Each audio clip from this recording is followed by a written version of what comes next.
나는 젊은 시절 오랫동안 이렇게 생각했다. 모든 사람에게 존중받는 인생을 살아야 한다. 그게 곧 인간의 성공이라고 믿었다. 그러나 세월이 흘러보니 그것이야말로 인간이 저지를 수 있는 가장 큰 착각이었다. 모든 사람에게 존중받으려는 사람은 결국 누구에게도 진심을 전하지 못한다. 삼성을 세우고 수많은 사람을 거치며 나는 인간관계의 본질을 배웠다. 사람들은 좋은 사람과 존중받는 사람을 혼동한다. 좋은 사람은 불편한 말을 하지 않는다. 그러나 존중받는 사람은 필요할 때 반드시 불편한 말을 한다. 이 차이를 구분하지 못하면 결국 사람들에게 좋은 사람으로 기억될 뿐 결코 신뢰받는 사람으로 남지 못한다. 나는 사업 초기에 많은 실패를 겪었다. 자본도 인맥도 부족했지만 진짜 어려움은 사람 사이의 문제였다. 어떤 직원은 나를 너무 좋아해서 늘 고개를 숙였고 어떤 이는 내게 반발하며 자존심을 세웠다. 그때 깨달았다. 존중은 굽힘에서 오지 않는다. 존중은 진실에서 온다. 나는 임직원들에게 이렇게 말했다. 진짜 존중은 두려움이 아니다. 진짜 신뢰는 아부에서 자라지 않는다. 누군가 내게 맞지 않는 의견을 말할 때 그 순간이 불편하더라도 나는 그 사람을 기억했다. 그가 틀렸을지라도 최소한 생각하는 사람이라는 점에서 이미 가치가 있었다. 반대로 모든 말에 고개를 끄덕이는 사람은 결국 아무 생각도 없는 사람이다. 그런 사람은 언젠가 조직을 무너뜨린다. 나는 모두에게 사랑받는 리더가 되려는 후배들에게 자주 말했다. 모두에게 사랑받는 리더는 아무도 지키지 못한다. 사람은 본능적으로 갈등을 피하려 한다. 그러나 갈등을 피하는 순간 신뢰의 기반은 사라진다. 불편함을 회피하는 조직은 내부에서 천천히 썩는다. 나는 수십 년 동안 그런 회사를, 그런 사람들을 수도 없이 보았다. 존중이란 사람 사이의 경계선을 지키는 일이다. 나와 너의 생각이 다르다는 사실을 인정하는 것, 그리고 그 차이를 솔직하게 말할 수 있는 용기, 그게 존중의 시작이다. 나는 한 임원에게 이런 말을 들었다. 회장님, 저는 누구와도 싸우지 않습니다. 그는 자랑스럽게 말했지만 나는 그 말을 듣는 순간 불안했다. 싸움이 없다는 건 생각의 차이를 억누르고 있다는 뜻이다. 그날 회의에서 나는 단호히 말했다. 당신이 싸우지 않는 이유는 겁이 나서다. 겁이 나는 사람은 존중받을 수 없다. 존중받는다는 것은 결국 나 자신을 존중하는 일이다. 내 의견을 말할 때 상대가 불편해할까 걱정하는 사람은 이미 자신을 낮추고 있는 것이다. 자신을 존중하지 못하는 사람을 세상은 결코 존중하지 않는다. 삼성의 초창기, 나는 매일 불편한 결정을 내려야 했다. 누군가를 자르고 누군가를 세워야 했다. 그때마다 나는 스스로에게 물었다. 이 결정이 사람을 위한 것인가, 회사를 위한 것인가, 아니면 내 마음의 평화를 위한 것인가? 대부분의 사람들은 세 번째를 택한다. 자신이 미움받지 않기 위해, 양심의 불편함을 피하기 위해. 그러나 나는 알았다. 편안함을 택하는 리더는 결국 모두를 불편하게 만든다.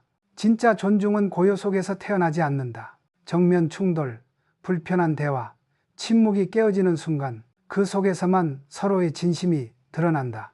나는 수많은 직원들과 그렇게 부딪히며 신뢰를 쌓았다. 그 과정에서 욕도 먹었지만 그 욕이 나를 단단하게 만들었다. 사람은 누구나 자신을 인정받고 싶어 한다. 그러나 인정은 좋은 인상에서 오지 않는다. 인정은 일관된 태도에서 온다. 나는 단 한 번도 모든 사람에게 친절하려 하지 않았다. 대신 모든 사람에게 공평하려 했다. 그것이 나를 존중받게 만든 유일한 길이었다. 나를 사랑하는 사람보다 나를 믿는 사람이 많을 때 비로소 인생은 단단해진다. 나는 그렇게 믿었다. 그래서 나는 내 자녀들에게도 임원들에게도 늘 말했다. 사람이 당신을 좋아하는지 묻지 말고 당신을 신뢰하는지 물어라. 세상은 결국 부드럽게 말하는 사람보다 정확하게 말하는 사람을 따른다. 그게 존중받는 인간의 조건이다. 모두에게 사랑받으려는 욕망을 버리는 순간 비로소 진짜 존중이 시작된다. 나는 사람을 볼 때 한 가지 기준이 있었다. 이 사람은 자신만의 경계가 있는가? 경계가 있는 사람은 말과 행동이 일정하고 신뢰가 있다. 하지만 경계가 없는 사람은 누구에게나 맞추려 하고 결국 어느 쪽에서도 믿음을 얻지 못한다. 삼성 초창기, 나는 수많은 협력업체를 상대했다. 처음에는 나에게 인사 잘하고 말 고분고분한 사람들이 마음에 들었다. 하지만 시간이 지나자 깨달았다. 그들은 내게만 고분고분했다. 뒤에서는 다른 말을 하고 약속을 쉽게 어겼다. 경계가 없는 사람은 반드시 신뢰를 잃는다. 인간관계에서 경계란 벽이 아니다. 그건 자신을 지키는 선이다. 아무리 가까운 사이일지라도 넘어오면 안 되는 선이 있다. 그 선을 지킬 줄 아는 사람이 결국 존중받는다. 나는 임원들에게 자주 말했다. 사람이 좋다는 이유로 원칙을 흔들지 마라. 사람은 감정으로 가까워지지만 신뢰는 원칙으로 남는다. 가까운 사이여도 위험하다. 가족, 친구, 오랜 동료일수록 이번 한 번쯤은 괜찮겠지 하며 원칙을 무너뜨린다. 그러나 그 한 번의 예외가 신뢰를 갉아먹는다. 나는 내 인생에서 가장 쓰라린 경험을 그 한 번쯤 때문에 겪었다. 어느 날 오래된 동업자가 내게 말했다. 회장님, 이번만은 규정을 조금만 유연하게 봐주십시오. 그는 10년 넘게 나를 도와온 믿음직한 인물이었다. 나는 마음이 흔들렸다. 그러나 단호히 말했다. 규정은 사람을 묶는 게 아니라 사람을 보호하는 것이다. 그때 나는 확신했다. 경계는 사람을 멀어지게 하는 것이 아니라 관계를 오래가게 만든다. 지킬 선이 없으면 가까운 사람일수록 나를 가볍게 본다. 그때부터 존중은 사라지고 편의만 남는다. 나는 사람을 무시하려 한 적이 없다. 하지만 어떤 사람은 나를 무시하도록 내버려 두었다. 그들은 처음엔 좋은 관계를 위해 침묵했다. 그러나 침묵은 곧 허락이 된다. 그들은 내가 침묵할수록 점점 더 선을 넘었다. 결국 나는 그들을 멀리할 수밖에 없었다. 인간은 본능적으로 강한 자에게 끌리고 자신의 경계를 지키는 사람에게 존중을 느낀다. 반대로 아무리 착하고 성실해도 자신의 의견을 말하지 못하는 사람은 반드시 무시당한다. 그는 존중의 대상이 아니라 이용의 대상이 된다. 나는 그 사실을 일찍 깨달았다. 그래서 사람들에게 미움받더라도 내가 옳다고 믿는 일에는 끝까지 선을 그었다. 어떤 이는 내게 회장님은 너무 냉정하십니다라고 말했다. 하지만 시간이 지나면 그들이 먼저 알게 된다. 냉정함 속에도 따뜻함이 있었다는 것을. 진정한 존중은 감정이 아니라 구조다.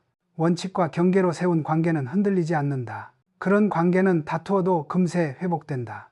그러나 감정에 의존한 관계는 한번 흔들리면 다시는 돌아오지 않는다. 한 임원이 이런 말을 한 적이 있다. 회장님, 저는 사람을 잃는 게 두렵습니다. 나는 조용히 웃으며 대답했다. 사람은 원래 잃는 것이다. 그러나 스스로를 잃지 않으면 잃은 게 아니다. 경계는 결국 자기 자신을 지키는 일이다. 자신의 감정, 시간, 신념을 어디까지 허락할 것인가를 아는 사람. 그 사람이 진짜 존중받는 인간이다. 나는 나이가 들수록 사람의 수를 줄였다. 많은 사람과 얕게 지내기보다 적은 사람과 깊게 신뢰하는 게 훨씬 낫다. 사람의 수보다 중요한 건 내 경계를 이해하는 사람의 수다. 인생에서 진짜 무서운 건 적이 아니라 경계를 모르는 친구다. 그들은 미소 속에서 조금씩 내 영역을 잠식한다. 그러다 보면 어느새 나는 나 자신을 잃는다. 존중받고 싶다면 먼저 싫은 소리를 할 용기를 가져야 한다. 나는 경계가 무너진 사람을 여럿 보았다. 그들은 처음엔 인기가 많았다. 그러나 세월이 지나면 가장 쉽게 버려졌다. 왜냐하면 그들의 친절엔 중심이 없었기 때문이다. 바람이 불면 그들은 아무 방향으로나 흔들렸다. 나는 그들에게 늘 이렇게 말했다. 사람은 중심이 있을 때 비로소 무게가 생긴다. 무게가 없는 사람은 아무리 커도 결국 바람에 떠다니는 먼지다. 존중이란 결국 무게의 문제다. 자신의 생각, 원칙, 경계를 지킬 때 비로소 사람은 무시당하지 않는다. 세상은 단호한 사람을 두려워하면서도 존경한다. 그 단호함 속에는 자신에 대한 확신이 있기 때문이다. 그래서 나는 내 인생을 통틀어 한 가지 결론을 얻었다. 경계는 차가움이 아니라 자기 존중의 시작이다. 경계가 없는 사람은 언젠가 스스로를 잃고 스스로를 잃은 사람은 반드시 세상에게 무시당한다. 나는 수많은 인간관계를 지켜보며 한 가지 진리를 얻었다. 불편함을 피하는 사람은 결국 신뢰를 잃는다. 그들은 처음엔 모두에게 사랑받지만 결국 아무에게도 남지 않는다. 젊은 시절 나는 회의 자리에서 말을 아끼는 부하를 여럿 보았다. 그들은 항상 예, 좋습니다, 맞습니다 하고 웃었다. 그들의 눈빛엔 불안이 없었다. 오히려 평온해 보였다.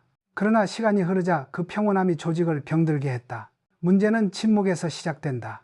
잘못된 결정이 내려질 때 누구도 입을 열지 않으면 그 순간부터 회사는 느리게 무너진다. 그들은 말한다. 괜히 나섰다가 분위기 흐릴까 봐요. 하지만 나는 안다.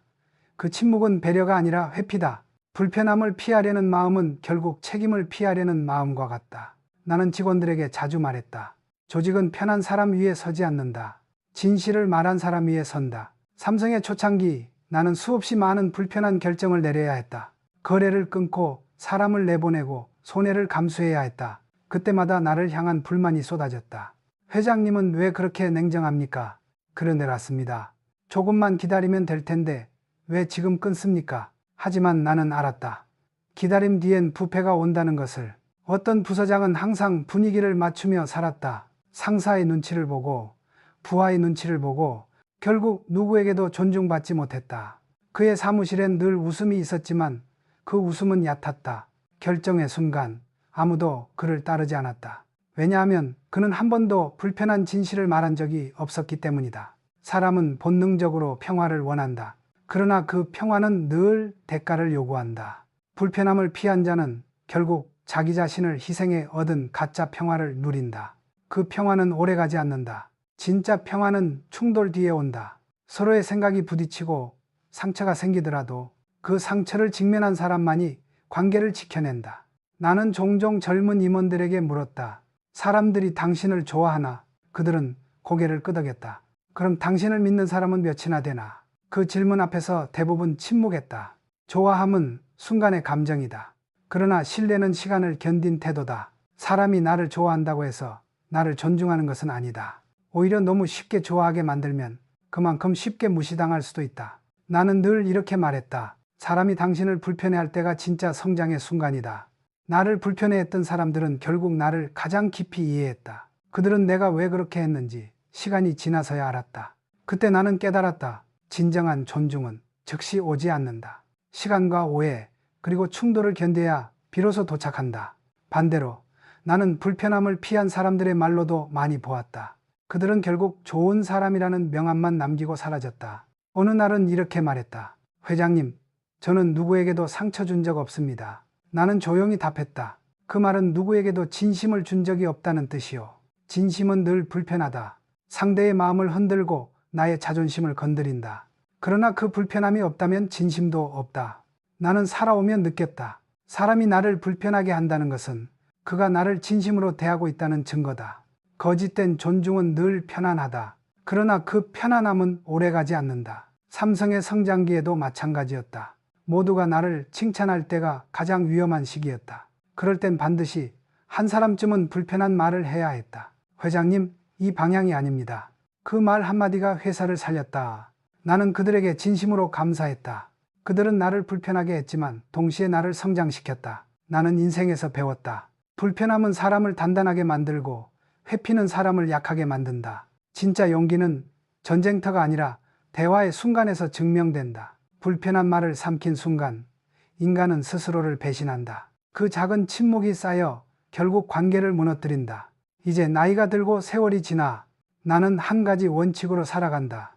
오늘 내가 불편한 말을 하지 않으면 내일은 후회가 된다. 그 불편함이 관계를 깨뜨릴 수도 있지만 그 침묵은 나 자신을 잃게 만든다. 사람은 결국 자기가 만든 침묵 속에서 고립된다. 그러나 불편한 진실을 말한 사람은 비록 미움받더라도 마음은 자유롭다. 자유로운 사람만이 진정으로 존중받는다. 그래서 나는 이렇게 말한다. 모두에게 편한 사람으로 남지 마라. 단 한 사람에게라도 진심을 전하라. 그 진심이 불편함을 불러올지라도 그것이 당신을 존중받게 할 것이다. 불편함을 피하는 사람은 결국 자신도 피한다. 그리고 그 결과 세상은 그를 피한다. 나는 그 과정을 수없이 보아왔다. 그래서 나는 지금도 후배들에게 말한다. 사람이 당신을 싫어할 수는 있다. 그러나 무시하게 두지는 마라. 불편함을 견디는 용기가 존중받는 인간의 첫걸음이다. 나는 늘 존중을 말해왔지만 사람을 진짜 성장시키는 것은 존중이 아니라 좌절의 경험이다. 사람은 칭찬보다 실패에서 배우고 편안함보다 불편함에서 단단해진다. 젊은 시절에 나는 늘 부족했다. 사업은 실패했고 사람은 떠났고 은행은 문을 닫았다. 그때마다 좌절이 나를 삼켰다. 그러나 그 좌절 덕분에 나는 인간을 알게 되었고 그때부터 존중받는 법도 배웠다. 나는 인생의 법칙을 이렇게 정리한다. 좌절이 없는 인생은 미숙한 인생이다. 존중은 좌절 위에 세워진다. 좌절이 없다면 사람은 겸손을 모른다. 자신이 잘한다고 믿는 순간 세상은 그 교만을 꺾는다. 삼성의 역사를 돌아보면 모든 도약의 시기마다 반드시 시련이 있었다. 그 시련이 회사를 강하게 만들었고 그 좌절이 사람을 크게 만들었다. 나는 직원들에게 늘 말했다. 실패를 두려워하지 마라. 진짜 실패는 시도하지 않는 것이다. 사람은 실패를 두려워해 도전을 피한다. 그러나 도전을 피하는 사람은 결국 안전하게 살아남더라도 존중받지 못한다. 왜냐하면 세상은 두려움을 이긴 사람을 존중하지 두려움 속에 숨은 사람을 기억하지 않기 때문이다. 내가 젊은 시절 배운 한 가지 교훈은 이렇다. 좌절은 상처가 아니라 훈련이다. 한 번의 실패가 나를 무너뜨릴 수는 있어도 10번의 좌절은 나를 완성시킨다. 사람은 결국 반복된 실패 속에서 자신만의 경계와 철학을 세운다. 어느 날 한 직원이 내게 물었다. 회장님, 왜 늘 그렇게 냉정하십니까? 나는 조용히 웃으며 말했다. 냉정은 상처를 겪은 사람의 온도다. 좌절을 겪지 않은 사람은 언제나 뜨겁다. 쉽게 분노하고 쉽게 식는다. 그러나 좌절을 견딘 사람은 차분하다. 그의 눈빛에는 흔들림 대신 깊이가 있다. 그 깊이가 바로 존중의 근원이다. 부모가 자녀를 키울 때도 마찬가지다. 나는 젊은 부모들에게 자주 이런 말을 했다. 아이에게 좌절할 기회를 주어라. 과보호는 사랑이 아니다. 실패를 대신해주는 사랑은 결국 그 아이를 약하게 만든다. 나는 내 자녀들에게 작은 실패를 허락했다. 사업에서의 손해, 관계에서의 오해, 그런 경험들이 그들을 단단하게 만들었다. 인생의 큰 폭풍은 피할 수 없지만 작은 바람에 익숙한 사람은 흔들리지 않는다. 오늘날 많은 젊은이들이 존중을 원한다. 그러나 존중은 요구한다고 얻어지는 것이 아니다. 존중은 견딘 사람에게만 주어진다. 좌절을 견디고 상처를 이기고 다시 일어선 사람, 그 사람에게만 세상은 고개를 숙인다. 나는 수많은 성공한 사람들을 만났다. 그들 모두의 공통점은 단 하나였다. 좌절을 피하지 않았다. 그들은 실패 앞에서도 고개를 들었고 세상의 비웃음 앞에서도 침착했다. 그 태도가 바로 존중의 언어였다. 한 번은 젊은 임원이 큰 손실을 냈다. 그는 내 앞에서 머리를 숙이며 말했다. 죄송합니다. 다시는 이런 일 없겠습니다. 나는 그를 나무라지 않았다. 대신 이렇게 말했다. 당신이 실패했다면 다음엔 반드시 무언가를 얻어라. 실패를 두려워하지 말고 무의미한 실패를 두려워하라. 실패에는 두 종류가 있다. 깨닫는 실패와 반복되는 실패다. 깨닫는 실패는 성장으로 이어지지만 반복되는 실패는 변명으로 이어진다. 사람이 같은 좌절을 3번 겪는다면 그는 배우지 않은 것이다. 나는 수많은 회의에서 이런 장면을 봤다. 직원이 실수를 하면 모두가 그를 비난했다. 그때마다 나는 회의록을 덮고 말했다. 비난은 사람을 고치지 않는다. 오직 좌절만이 사람을 고친다. 사람은 실수로 배우지 않는다. 실수를 통해 느낀 부끄러움과 절망을 통해 배운다. 그 감정이 마음을 찌를 때 비로소 변화가 시작된다. 그래서 나는 직원의 실수보다 그가 실수 후에 어떤 표정을 짓는지를 더 보았다. 그 눈빛 속에 좌절이 있다면 그 사람은 성장할 것이다. 세상은 강한 사람을 존경하는 것처럼 보이지만 사실은 좌절을 견딘 사람을 존중한다. 좌절을 모르는 사람은 교만하고 좌절을 두려워하는 사람은 위축된다. 그러나 좌절을 받아들이는 사람은 깊어진다. 그 깊이가 결국 신뢰가 되고 신뢰가 존중으로 이어진다. 나는 지금도 이렇게 믿는다. 존중은 실패의 반대편에 있지 않다. 존중은 실패를 통과한 사람에게만 허락된다. 삶에서 진짜 두려워해야 할 것은 실패가 아니다.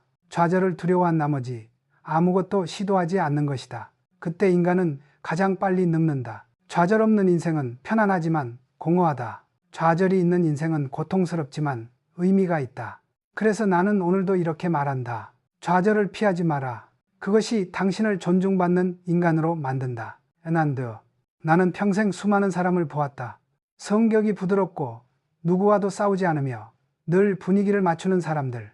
세상은 그런 사람을 원만하다고 부른다. 하지만 나는 그렇게 말하지 않았다. 원만한 사람은 위험한 사람이다. 그들은 갈등을 피하지만 결국 진실을 잃는다. 나는 회사를 이끌며 오랫동안 이 문제를 지켜봤다. 언제나 밝은 얼굴로 예, 알겠습니다 라고 대답하는 사람. 그들은 상사에게도 부하에게도 늘 친절하다. 그러나 결정의 순간 아무 책임도 지지 않는다. 그 이유는 단 하나. 그들은 미움받지 않기 위해 살아왔기 때문이다. 나는 이런 사람을 경계했다. 모든 사람에게 사랑받는 사람은 결국 아무 일도 하지 않은 사람이다. 진짜 일을 하는 사람은 반드시 누군가를 불편하게 만든다. 새로운 결정을 내리고 낡은 관습을 깨면 반드시 반대가 일어난다. 그러나 그 불편함이 바로 변화의 시작이다. 삼성이 작게 움직이던 시절 나는 모든 사람에게 좋은 회장이 되고 싶었다. 직원들의 고충을 듣고 협력업체의 사정을 들어주며 가끔은 기준을 완화하기도 했다. 그땐 내가 사람 냄새나는 경영자라고 믿었다. 하지만 몇 년 후 나는 혹독한 대가를 치렀다. 규칙은 흐려졌고 사람들은 기준 대신 감정으로 움직였다. 그때 나는 깨달았다. 원만함은 관계를 유지하지만 신뢰를 무너뜨린다. 진짜 리더는 원만해서는 안 된다. 리더는 옳음을 선택해야 한다. 그 옳음이 불편함을 낳더라도 그 불편함을 두려워하지 않아야 한다. 나는 한 임원에게 이렇게 말했다. 당신의 평가서에 두루두루 원만하다고 적혀 있다면 그건 칭찬이 아니라 경고다. 그는 놀란 표정으로 나를 쳐다봤다. 나는 덧붙였다. 그 말은 당신이 아직 아무도 설득하지 못했다는 뜻이다. 조직이란 결국 불편한 결정을 내리는 사람 위에 세워진다. 모두가 좋아하는 리더는 존재하지 않는다. 누군가는 불만을 품겠지만 그 불만조차 신뢰할 수 있는 사람에게만 향한다. 나는 원만함의 위험을 가정에서도 봤다. 부모가 자녀에게 늘 그래, 네가 하고 싶은 대로 해라. 이 말 속에는 사랑이 아니라 회피가 숨어 있다. 아이의 눈치를 보고 갈등을 피하려는 마음. 그 아이는 결국 좌절에 약한 어른으로 자란다. 모든 관계에서 원만함은 결국 책임 회피의 다른 이름이다. 사람은 본능적으로 평화를 원한다. 그러나 평화에는 구조가 필요하다. 원칙이 없는 평화는 결국 불화로 이어진다. 나는 그래서 조용한 조직을 믿지 않았다. 조용한 회의, 조용한 팀, 조용한 가족, 그건 평화가 아니라 표면 아래의 두려움이었다. 나는 가끔 이런 말을 했다. 당신이 편안하다는 건 누군가가 당신 대신 불편함을 감수하고 있다는 뜻이다. 그 말은 지금도 유효하다. 조직이 평온하다면 누군가가 그 안에서 모든 갈등을 삼키고 있는 것이다. 그 사람은 결국 지친다. 그리고 그가 떠나면 평온은 순식간에 무너진다. 삼성의 성장기에도 그런 순간이 있었다. 모두가 나를 칭찬하던 시기, 나는 이상하게 불안했다. 그때 나는 임원들에게 말했다. 우리 회사에 반대 의견이 없다면 그건 발전이 멈췄다는 뜻이다. 실제로 반대는 에너지다. 서로의 생각이 부딪히며 조직은 단단해진다. 반대가 없는 조직은 부패한다. 그 부패는 언제나 좋은 분위기라는 이름으로 시작된다. 나는 이런 사람들을 너무 많이 봤다. 그들은 항상 웃었다. 언제나 괜찮습니다, 회장님. 그러나 위기가 닥치면 가장 먼저 도망갔다. 그들은 평화를 만들지 않았다. 그저 문제를 미뤘을 뿐이다. 나는 그때부터 사람을 평가할 때 그가 얼마나 원만한가 보다 그가 얼마나 불편함을 견디는가를 보았다. 진짜 강한 사람은 불편함 속에서도 자기 자리를 지킨다. 그런 사람만이 결국 신뢰를 얻는다. 원만함은 인간관계의 덫이다. 그 덫에 걸리면 사람은 자신의 목소리를 잃는다. 그리고 목소리를 잃은 사람은 세상에게 존재감을 잃는다. 나는 젊은 후배들에게 이렇게 조언한다. 모두가 당신을 좋아한다면 지금 당신은 아무 일도 하지 않는 중이다. 좋은 리더는 호감을 얻는 사람이 아니라 신뢰를 세우는 사람이다. 그 신뢰는 때로 오해와 불만 속에서 자란다. 그러나 시간이 지나면 그 오해가 이해로 바뀌고 그 이해가 존경으로 바뀐다. 세상은 부드러운 사람을 좋아하지만 결국 따르는 사람은 단호한 사람이다. 단호함은 사람을 잠시 멀어지게 하지만 결국 다시 돌아오게 만든다. 나는 내 생애 내내 그 진리를 믿었다. 원만한 사람은 사랑받지만 단호한 사람은 존경받는다. 존경은 사랑보다 오래간다. 그래서 나는 원만함보다 단호함을 택했다. 그 길이 외로워도 그 외로움이 내 인생을 지탱했다. 나는 평생 기업을 키우면서 동시에 내 아들을 키웠다. 회사는 숫자로 움직였지만 아이는 마음으로 자랐다. 그래서 나는 늘 스스로에게 물었다. 사람을 키우는 일과 회사를 키우는 일, 어느 쪽이 더 어려운가? 정답은 늘 같았다. 사람을 키우는 일이 더 어렵다. 기업의 실패는 다시 일어설 수 있다. 하지만 사람의 실패는 다시 세우기가 어렵다. 그 이유는 간단하다. 회사는 규율로 움직이지만 사람은 감정으로 흔들리기 때문이다. 나는 한 가지 확실히 배웠다. 사랑이 지나치면 사람을 약하게 만든다. 과보호는 자녀에게 주는 가장 달콤한 독이다. 나는 주변에서 그런 부모를 많이 보았다. 아이가 넘어지면 바로 손을 내밀고 시험에서 실수하면 선생님이 잘못 가르쳤다고 말하는 부모. 그들은 아이를 사랑하지만 동시에 아이의 성장 기회를 빼앗는다. 그 아이는 세상에서 가장 큰 약자, 즉 실패를 모르는 인간으로 자란다. 실패를 모르는 인간은 세상에서 가장 불행하다. 왜냐하면 좌절 한 번에 무너져 버리기 때문이다. 나는 내 자녀들에게 항상 말했다. 세상은 네가 울 때 위로해주지 않는다. 그러니 스스로 일어설 방법을 먼저 배워라. 아이에게 실패를 허락하지 않는 부모는 결국 자신의 불안을 아이에게 덮어씌우는 것이다. 그 불안은 사랑의 옷을 입고 있지만 실상은 통제에 가깝다. 그 결과 아이는 실패를 모르는 대신 도전도 모르는 어른이 된다. 나는 경영에서도 같은 원리를 봤다. 상사가 부하의 실수를 끝없이 덮어주면 그 부하는 성장하지 못한다. 오히려 문제는 더 커지고 결국 둘 다 상처받는다. 자녀 교육도 똑같다. 도와주는 일과 대신하는 일은 다르다. 나는 아들에게 말했다. 아버지가 너를 지켜볼 수는 있지만 너 대신 살 수는 없다. 그 말은 내 삶의 신념이었다. 사람은 스스로의 좌절을 통해 자기 경계를 배운다. 어린 시절에 작은 실패를 겪지 않으면 성인이 되어 큰 좌절을 감당하지 못한다. 나는 삼성을 키우면서도 내 아들에게 일부러 어려움을 줬다. 그들은 불평했다. 왜 다른 집 아버지처럼 도와주지 않습니까? 그때 나는 조용히 말했다. 나는 너희를 사랑한다. 그러나 너희를 약하게 만들고 싶진 않다. 사랑은 때로 거절로 완성된다. 안 된다고 말할 수 있을 때 진짜 사랑이 된다. 나는 그렇게 믿었다. 부모가 자녀의 길을 대신 걸으면 아이의 발은 멈춘다. 처음엔 편하지만 결국은 외로움이 남는다. 왜냐하면 그 아이는 혼자서 세상과 싸워본 적이 없기 때문이다. 나는 어느 날 젊은 부모의 상담을 들었다. 그는 말했다. 회장님, 저는 아이가 상처받을까봐 늘 불안합니다. 나는 대답했다. 상처는 삶의 언어다. 그 언어를 배우지 못한 아이는 세상을 이해하지 못한다. 세상은 언제나 불공평하다. 아이는 반드시 넘어지고 실수하고 울게 된다. 그것을 막는 것이 사랑이 아니라 그때 옆에서 다시 일어서는 법을 알려주는 것이 사랑이다. 나는 그래서 아이에게 문제를 해결해 주지 않았다. 대신 이 문제를 어떻게 해결할 거냐라고 물었다. 그 한 문장이 아이의 사고를 바꾸고 그 사고가 그의 인생을 바꾼다.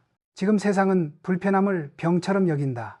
조금만 어려워도 도망치고 조금만 지면 억울해한다. 그러나 나는 단호히 말한다. 불편함 없는 인생은 깊이 없는 인생이다. 아이에게 모든 걸 해결해주면 그는 결국 아무것도 할 수 없는 어른이 된다. 존중받고 싶다면 스스로 설 줄 알아야 한다. 자신의 문제를 스스로 해결한 사람만이 다른 사람의 존중을 얻는다. 나는 경영자들에게도 자주 말했다. 부하를 도와주되 대신하지 마라. 권인한 텐지아그로 삼마다. 그건 가정에서도 사회에서도 교육에서도 같다. 사람은 직접 부딪히지 않으면 성장하지 않는다. 좌절 없는 배움은 지식이 아니라 착각이다. 아이에게 완벽한 길을 만들어주려는 부모는 사실 자신의 불안을 덜기 위해 그렇게 하는 것이다. 그러나 세상은 부모의 불안을 대신 살아주지 않는다. 결국 아이가 스스로 감당해야 한다. 나는 내 아들에게 늘 이렇게 말했다. 세상은 너를 도와주지 않는다. 그러나 세상은 네가 도전할 기회는 준다. 그 기회를 잡는 건 오직 너의 용기다. 사랑은 보호가 아니라 준비다. 과보호는 사랑의 탈을 쓴 두려움이다. 나는 부모로서 그리고 경영자로서 배웠다. 도와주는 사람보다 견디게 해주는 사람이 진짜 어른이다. 세상을 오래 살다 보면 깨닫게 된다. 무례한 사람은 어디에나 있다. 그리고 그들은 결코 사라지지 않는다. 그래서 나는 일찍이 다짐했다. 세상을 바꾸기보다 내 마음의 중심을 바꿔야 한다. 나는 무례를 견디는 법을 배우는데 평생이 걸렸다. 처음엔 싸웠고 나중엔 피했고 결국엔 이해하면서도 흔들리지 않는 법을 배웠다. 삼성을 세울 때 나를 향한 무례는 일상이었다. 돈이 없다고 업신여기던 은행가, 경험이 부족하다고 비웃던 경쟁자, 심지어는 시골 상인이 뭘 알겠냐고 말하던 사람들까지. 나는 그들의 말을 기억하지 않았다. 대신 그 말에 흔들리는 나 자신을 경계했다. 무례는 결국 타인의 말이 아니라 그 말에 무너지는 나의 약함에서 태어난다. 그래서 나는 스스로에게 이렇게 말했다. 그가 나를 무시하더라도 나는 나를 무시하지 않는다. 세상에는 세 부류의 사람이 있다. 무례한 사람, 무례에 상처받는 사람, 그리고 무례를 초월하는 사람. 나는 세 번째 부류가 되고자 했다. 무례를 당했을 때 즉시 분노로 대응하면 그 순간 이미 그 사람과 같은 수준으로 떨어진다. 나는 그것을 감정의 거래라고 불렀다. 무례에 화로 갚는 사람은 결국 자신의 품격을 잃는다. 그래서 나는 늘 참았다. 그러나 그것은 두려움의 인내가 아니라 품격의 절제였다. 나는 젊은 시절부터 이렇게 말했다. 무례한 말은 그 사람의 수준을 보여줄 뿐 내 가치를 떨어뜨리지 않는다. 무례한 사람은 결국 자신의 언어로 자신을 파괴한다. 그의 거친 말은 잠시 이기지만 오래 남지 않는다. 반면 품격 있는 침묵은 시간이 지나면서 신뢰로 바뀐다. 나는 회사 안에서도 이런 경우를 자주 봤다. 능력은 있지만 언행이 거친 사람, 예의는 있으나 실속이 없는 사람, 나는 둘 다 원치 않았다. 품격은 실력보다 오래 남는다. 능력은 바뀌지만 태도는 습관이 되기 때문이다. 어느 날 한 직원이 내게 하소연했다. 회장님, 거래처 직원이 저를 너무 무시합니다. 나는 물었다. 그가 당신의 마음을 무너뜨릴 권한을 줬나? 그리거스. 그는 대답하지 못했다. 나는 이어 말했다. 무례는 상대의 언어지만 그 언어를 받아들이는 건 당신의 선택이다. 무례를 견디는 힘은 외면이 아니라 내면의 중심에서 온다. 스스로를 존중하는 사람은 남의 무시에 휘둘리지 않는다. 자존감이 약한 사람일수록 타인의 말에 흔들리고 결국 자신을 증명하려 애쓴다. 그러나 진짜 강자는 증명하지 않는다. 존중은 말로 얻는 것이 아니라 태도로 쌓는 것이다. 나는 살아오며 배웠다. 무례한 사람은 결국 자기 고립 속에서 사라진다. 그들은 타인을 깎아내리며 잠시 위로받지만 결국 아무도 곁에 남지 않는다. 반면 침착하게 견딘 사람은 언젠가 그 자리에 서 있다. 그 침묵 속에 품격이 있고 그 품격이 결국 권위가 된다. 나는 아들들에게도 이렇게 말했다. 세상은 너를 무시할 수 있다. 그러나 너 자신이 너를 무시하게 두지 마라. 무례한 말을 들었다고 해도 그 말에 휘둘리지 않고 자신의 일을 묵묵히 해내는 사람, 그 사람이 진짜 존중받는 인간이다. 무례한 사람을 바꾸려 애쓸 필요 없다. 그 대신 그 무례를 견디는 법을 배우면 된다. 세상은 예의 있는 사람보다 품격을 지키는 사람을 기억한다. 예의는 상황에 따라 바뀌지만 품격은 태도의 뿌리에서 자란다. 무례를 대할 때마다 나는 내 자신을 되묻는다. 지금 내 행동이 내 이름을 지키고 있는가? 아시마, 구림이랑 탄상정, 무례를 참는다는 것은 약함이 아니다. 그건 스스로의 무게를 지키는 일이다. 내가 나를 지킬 때 세상도 나를 존중한다. 이것이 내가 배운 가장 현실적이고 가장 단단한 생존법이었다. 사람은 누구를 닮느냐에 따라 인생이 달라진다. 나는 늘 젊은 직원들에게 말했다. 성공하고 싶다면 닮고 싶은 사람을 정해라. 그러나 닮지 말아야 할 사람도 정해라.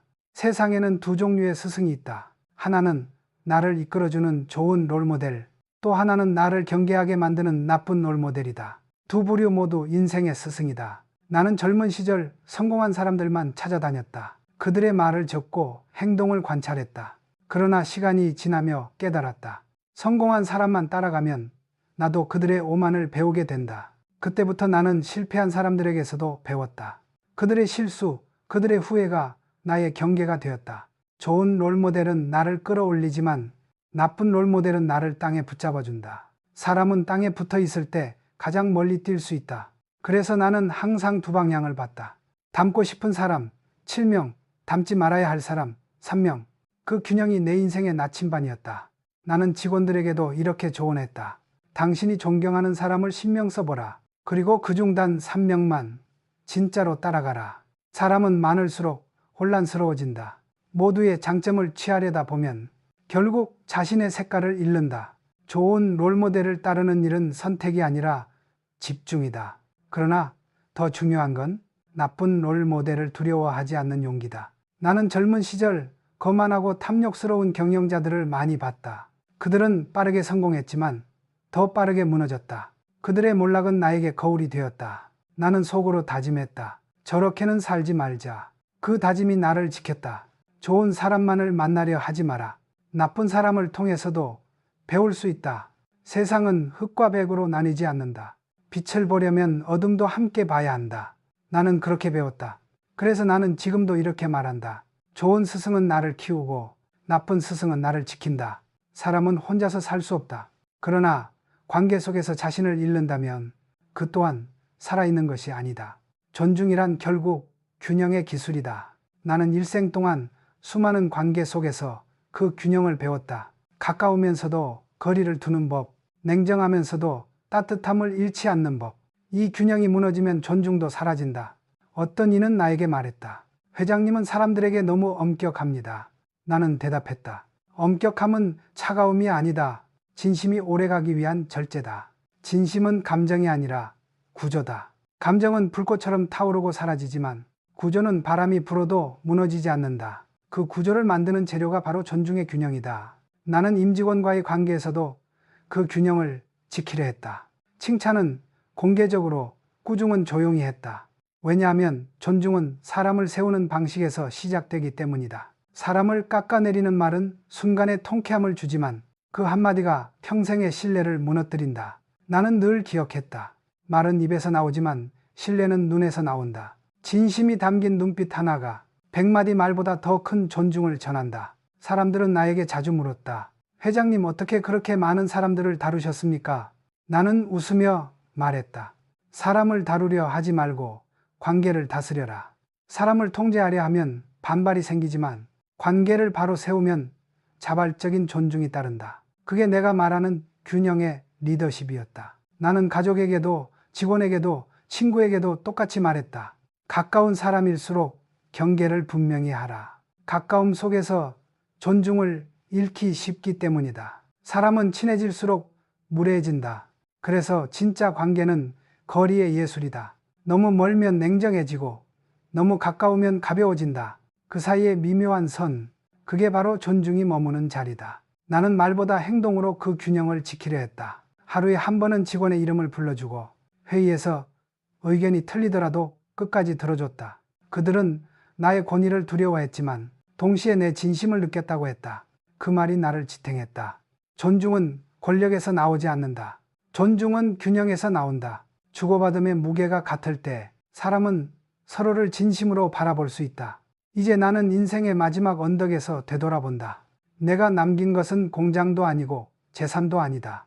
내가 남기고 싶은 것은 단 하나의 문장이다. 사람이 사람을 존중하는 사회를 남기고 싶다. 나는 권력도 돈도 명예도 가져봤다. 그러나 그것들은 존중이 없으면 모두 허상이었다. 사람이 나를 두려워할 때 나는 외로웠고 사람이 나를 이해할 때 비로소 편안했다. 세상은 빠르게 변한다. 기계는 사람을 대신하고 돈은 마음을 이긴다. 그러나 한 가지는 변하지 않는다.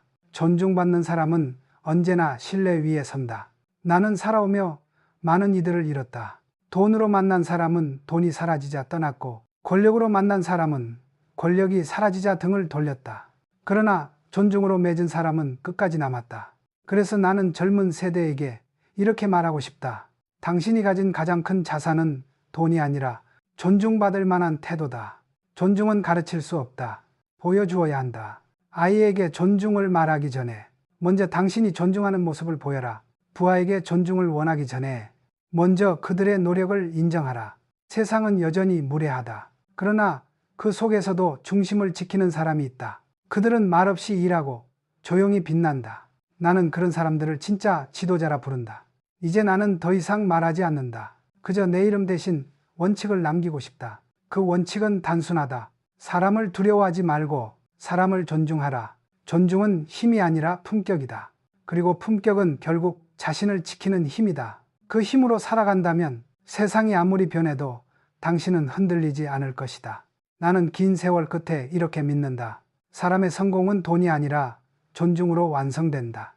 사람이 당신을 좋아하는 것은 우연이지만 당신을 존중하는 것은 당신의 선택이다. 그 선택이 바로 인생의 품격이다.